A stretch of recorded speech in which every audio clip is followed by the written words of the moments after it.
Hello students, अपन पढ़ रहे थे बीएससी फाइनल ईयर की फिजिकल केमिस्ट्री का topic spectroscopy, second unit physical chemistry की।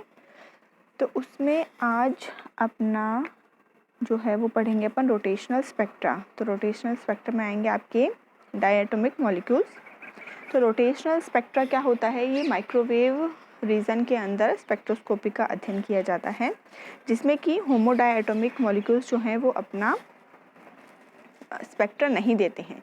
जिसका कारण क्या है कि रोटेशनल स्पेक्ट्रा के लिए क्या होना चाहिए? रोटेशनल स्पेक्ट्रा के लिए आपके पास जो मॉलिक्यूल आपने लिया है उसका परमानेंट द्विध्रुव आघूर्ण होना चाहिए, यानी कि परमानेंट डाइपोल मोमेंट होना चाहिए जिसमें। लेकिन जो अपने होमोडायटोमिक मॉलिक्यूल्स होते हैं, यानी कि समद्विपरमाण्विक अणु जो होते हैं, यानी जिन अणुओं के अंदर, जिन मॉलिक्यूल्स के अंदर सेम प्रकार के परमाणु पाए जाते हैं, जैसे कि नाइट्रोजन, ऑक्सीजन, हाइड्रोजन, क्लोरीन, ये क्या है? अपने कुछ डायटोमिक मॉलिक्यूल्स हैं, यानी जिनके अंदर समान प्रकार के परमाणु पाए जाते हैं। तो इनमें क्या होता है? डाइपोल मोमेंट इनका जीरो हो जाता है। तो डाइपोल मोमेंट द्विध्रुव आघूर्ण जीरो होने की वजह से क्या होता है? ये रोटेशनल स्पेक्ट्रा नहीं देते हैं। ठीक है, यानी कि इनमें परमानेंट म्यू जो होता है, म्यू अपन डिनोट करते हैं द्विध्रुव आघूर्ण के लिए। तो परमानेंट जो म्यू होता है इनका, डायटोमिक मॉलिक्यूल्स के परमानेंट डाइपोल मोमेंट जीरो होता है, जिस वजह से ये माइक्रोवेव रीजन के अंदर रोटेशनल स्पेक्ट्रा नहीं दिखा पाते हैं। अब इसकी रेंज क्या होती है? माइक्रोवेव स्पेक्ट्रोस्कोपी, इसको माइक्रोवेव स्पेक्ट्रोस्कोपी भी कहा जाता है या फिर रोटेशनल स्पेक्ट्रोस्कोपी। इसकी रेंज होती है 10⁻² to 1 सेंटीमीटर की परास में ये स्पेक्ट्रा जो है अपन को प्राप्त होते हैं। तो डायटोमिक जो मॉलिक्यूल्स हैं ये क्या होते हैं? हमेशा रेखीय होते हैं और विभिन्न प्रकार के जो है घूर्णन दर्शाते हैं। अब इसमें जैसे एक सिंपल रिजिड रोटेटर अपन को दिखाया गया है, या फिर इसमें देख लीजिए ये आपके डायटोमिक मॉलिक्यूल्स के बारे में बताया गया है। तो ये दो तरीके से घूर्णन कर सकते हैं, एक तो लॉन्गिट्यूडनल एक्सिस पर और एक हॉरिजॉन्टल एक्सिस पर। ठीक है, उसके बाद बताया गया अपन को रिजिड रोटेटर। रिजिड रोटेटर के अंदर क्या है?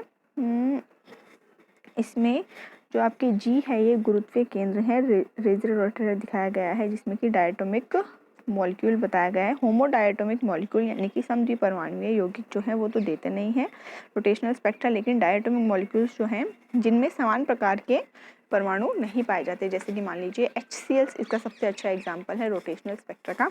तो HCl में क्या होता है? जैसे ये आपकी जो छोटा सा ये डायग्राम दिया गया है M1 और M2 वाला, इसके अंदर आप A और B ये दो क्या है? अलग अलग परमाणु हैं। इसको अपन H और Cl के रूप में भी देख सकते हैं, जिसमें कि इनका भार है वो M1 M2 है और G क्या है? इनका गुरुत्वीय केंद्र है। ठीक है, और गुरुत्वीय केंद्र से दूरी A के सेंटर की है आपके R1 और B के सेंटर की है R2। अब ये एक छोटा सा डेरिवेशन है जिसके अंदर अपन रिजिड रोटेटर के लिए क्या निकालेंगे? I यानी कि जड़त्व आघूर्ण की अपन गणना करते हैं। ठीक है, तो G के सापेक्ष घूर्णन यानी इसका जो गुरुत्वीय केंद्र है इसके सापेक्ष इसका घूर्णन होगा, इसलिए I जो है इसका जड़त्व आघूर्ण यानी कि मोमेंट ऑफ इनर्शिया अपन किस तरीके से निकालेंगे? मोमेंट ऑफ इनर्शिया होता है m1r1², यानी m हो गया इसका भार और r1 हो गया इसका गुरुत्वीय केंद्र से इसके केंद्र की दूरी, जो A के लिए है R1 और B के लिए है R2। ठीक है, तो इन दोनों के लिए डायटोमिक मॉलिक्यूल के लिए क्या हो गया? टोटल जड़त्व आघूर्ण मोमेंट ऑफ इनर्शिया क्या हो गया? m1r1² plus m2r2²। ठीक है, अब m1r1 is equal to m2r2 होगा, तो इससे अपन क्या ज्ञात करेंगे? इससे अगर अपन m1 की वैल्यू अगर अपन निकालते हैं तो क्या आएगा? m2r2 और r1 जो होगा वो इसके अपॉन में चला जाएगा। ठीक है, इसलिए I की वैल्यू यानी मोमेंट ऑफ इनर्शिया की वैल्यू क्या हो जाएगी? m2r2 r1 plus m1r1 r2 is equal to r1 r2 को अपन ने कॉमन ले लिया है। बिल्कुल लास्ट लाइन है, देखिए लेफ्ट साइड में लास्ट लाइन। तो क्या हो जाएगा? r1 r2 और ब्रैकेट में आ जाएगा m1 माइनस प्लस m2। ठीक है, इसके बाद अपन देखते हैं, क्योंकि ऊपर देखिए यहाँ जो है, क्योंकि m1 r1 is equal to m2 r2 है, इसलिए क्या होगा? अपन यहाँ से m2 का कॉमन ले लेंगे। पहले अपन ने क्या किया? देखिए यहाँ से अपन ने लिया, पहले यहाँ से अपन ने m1 की वैल्यू ज्ञात की और अब अपन यहाँ क्या कर रहे हैं, m2 की वैल्यू निकाल रहे हैं। ठीक है, तो m1 r1 equal to m2 r2, तो m2 तो इक्वल क्या हो जाएगा, m2 r minus r1। r2 को अपन क्या लिख सकते हैं, r minus r1। Total r जो है वो दोनों मॉलिक्यूल के सेंटर के बीच की दूरी है, टोटल r। ठीक है, और r1 क्या है, गुरुत्व केंद्र से a के सेंटर की दूरी, और r2 है गुरुत्व केंद्र से b के सेंटर की दूरी। ठीक है, तो r2 को अपन क्या लिख सकते हैं, r माइनस r1 करेंगे तो क्या हो जाएगा, r2 की वैल्यू आ जाएगी। ठीक है, उसके बाद दे रखा है, तो r1 किसके इक्वल हो जाएगा, m2 r upon m1 plus m2, और इसी तरीके से r2 इक्वल टू हो जाएगा m1 r upon m1 plus m2। ठीक है, इसलिए मोमेंट ऑफ इनर्शिया I को अपन क्या लिखेंगे, इसमें वैल्यू रख देंगे r1 और r2 की, तो अपने पास इस तरीके से आएगा I is equal to m1 m2 square r square upon m1 plus m2 का square plus m1 square m2 r का square upon m1 plus m2 का स्क्वायर। तो m1 प्लस m2 का स्क्वायर जो है वो अपॉन में ही कॉमन है, तो ये नीचे आ जाएगा और ऊपर अपने पास बचेगा m1, कॉमन क्या है ऊपर, r2 कॉमन है तो r2 को r स्क्वायर कॉमन है तो r स्क्वायर को कॉमन ले लेंगे, तो अपने पास आएगा m1 m2 m1 plus m2 upon m1 plus m2 का स्क्वायर r स्क्वायर। तो एक m1 प्लस m2 से कट जाएगा, तो I इक्वल टू आ जाएगा m1 r1 r square upon m1 plus m2। ठीक है, तो यहाँ अपन m1 m2 upon m1 plus m2 को अपन म्यू लिख रहे हैं, ये रिड्यूस्ड मास के लिए अपन ने यहाँ पर म्यू दिखाया गया है। अभी ऊपर अपन ने लिया था डाइपोल मोमेंट के लिए म्यू, वो एक अलग चीज़ है, और यहाँ पर अपन रिड्यूस्ड मास के लिए ले रहे हैं म्यू, जिसकी वैल्यू क्या है, जिसकी वैल्यू है m1 m2 upon m1 plus m2। ये कई बार इस पर छोटा सा न्यूमेरिकल भी पूछ लिया जाता है कि इसका रिड्यूस मास क्या होगा या फिर इसका सम्मानित भार क्या होगा, तो म्यू अपन से पूछ लिया जाता है तो क्या होगा, m1 m2 upon m1 plus m2। तो इससे अगर अपन r निकालेंगे तो r आ जाएगा I अपॉन म्यू का रूट ओवर। तो ये था अपना रिजिड रोटेटर। अब अपन देखते हैं कि रिजिड रोटेटर की एनर्जी को किस तरीके से अपन डिफाइन करेंगे। तो energy level of rigid rotator में अपन देखते हैं कि श्रोडिंगर वेव इक्वेशन से करेंगे, इसका जो है आपके ये आता है E इज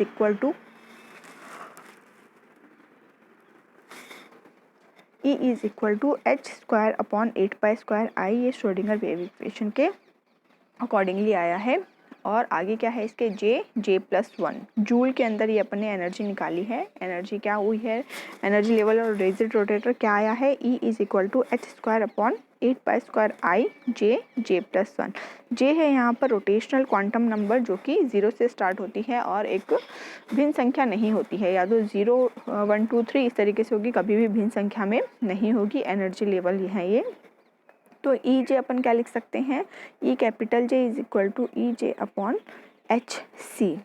ठीक है, तो इसमें अगर अपन ई जे की वैल्यू रखेंगे ऊपर वाली, तो एक एच से एक एच कट जाएगा और सी नीचे आ जाएगा, तो क्या वैल्यू आएगी, एच अपॉन 8 स्क्वायर आई सी J+1 सेंटीमीटर इन्वर्स के अंदर। एनर्जी जो है ये सेंटीमीटर इन्वर्स के अंदर भी अपन निकालते हैं। जनरली स्पेक्ट्रोस्कोपी में जो है एनर्जी सेंटीमीटर इन्वर्स के अंदर ही निकाली जाती है। तो ईज यहाँ पर जो आया है h अपॉन 8 स्क्वायर आई सी, इसको अपन b से डिनोट करते हैं, और ये एक तरीके का कांस्टेंट होता है जिसे अपन रोटेशनल कांस्टेंट कहते हैं। कई बार इस पर भी न्यूमेरिकल पूछ लिया जाता है। तो क्या होगा अपना formula, E J is equal to B J+1 centimetre inverse. ठीक है, अब अपन देखते हैं कि अगर इसमें J की अलग अलग वैल्यूज़ रखते हैं, J की अगर अलग अलग वैल्यूज़ रखते हैं तो अलग अलग एनर्जी लेवल अपन को क्या प्राप्त होता है। तो देखिए, सबसे पहले अपन ने रखा है J इक्वल टू 0। J अगर इक्वल टू अगर अपन 0 रखते हैं तो अपन को क्या मिलेगा, अपना फॉर्मूला है ई J equal to B J+1। अगर अपन J की वैल्यू 0 रखते हैं तो ये पूरा का पूरा पद क्या हो जाएगा, 0 हो जाएगा। ठीक है, यानी कि 0 एनर्जी लेवल इसे बोला जाता है। और अगर J की वैल्यू अगर अपन 1 रखते हैं तो बी जे जे प्लस वन में जे की वैल्यू अगर 1 रखते हैं तो अपने पास क्या आता है 2 BJ सेंटीमीटर इनवर्स। ठीक है, और अगर जे की वैल्यू 2 रखते हैं तो अपने पास आता है 6B, और 1 रखते हैं तो क्या आता है 2B, और 2 रखते हैं तो अपने पास आता है 6B। तो इस तरीके से इसके जो एनर्जी लेवल है वो निरंतर बढ़ते हुए रहते हैं। यानी फर्स्ट वाली की एनर्जी हो गई 0, सेकंड की हो गई 2B, फिर हो गई 6B, फिर आएगा 12B। देखिए आप इसमें देख सकते हैं। तो सबसे नीचे वाली की एनर्जी है 0, फिर है 2B, फिर है 6B, फिर है 12B, फिर 20B, 30B, 42B। तो इस तरीके से ये होता है अपना रिजिड रोटेटर। ठीक है, इसके बाद नेक्स्ट है इसकी फ्रीक्वेंसी और इसके सिलेक्शन रूल्स। तो अपन ने क्या देखा इसमें अपन ने देखा कि रोटेशनल स्पेक्ट्रा क्या होता है, माइक्रोवेव रीजन के अंदर आता है, होमोडायटोमिक मॉलिक्यूल्स हैं वो नहीं देते हैं, जिसका कारण है कि इनमें परमानेंट डाइपोल मोमेंट नहीं पाया जाता है। फिर अपन ने देखा रिजिड रोटेटर क्या होता है, किस तरीके से इसका गुरुत्वीय केंद्र होता है और किस तरीके से इसकी मोमेंट ऑफ इनर्शिया की वैल्यू निकालते हैं, और इसके बाद इसके एनर्जी लेवल्स किस किस तरीके से होते हैं। v क्या होता है अपने पास रोटेशनल कांस्टेंट होता है, जिसकी वैल्यू होती है h/8π² IC सेंटीमीटर इनवर्स। और एनर्जी का फॉर्मूला क्या आता है अपने पास रिजिड रोटेटर के लिए, E = BJ+1। B है यहाँ पर रोटेशनल कांस्टेंट और J है यहाँ पर रोटेशनल क्वांटम नंबर। तो नेक्स्ट अपन पढ़ेंगे आगे इसकी फ्रीक्वेंसी और किस किस तरीके से इसके फ्रीक्वेंसी के साथ इसकी जो आती है रोटेशनल स्पेक्ट्रल लाइंस किस तरीके से आती है और इसके सिलेक्शन रूल्स क्या क्या होते हैं। Thank you.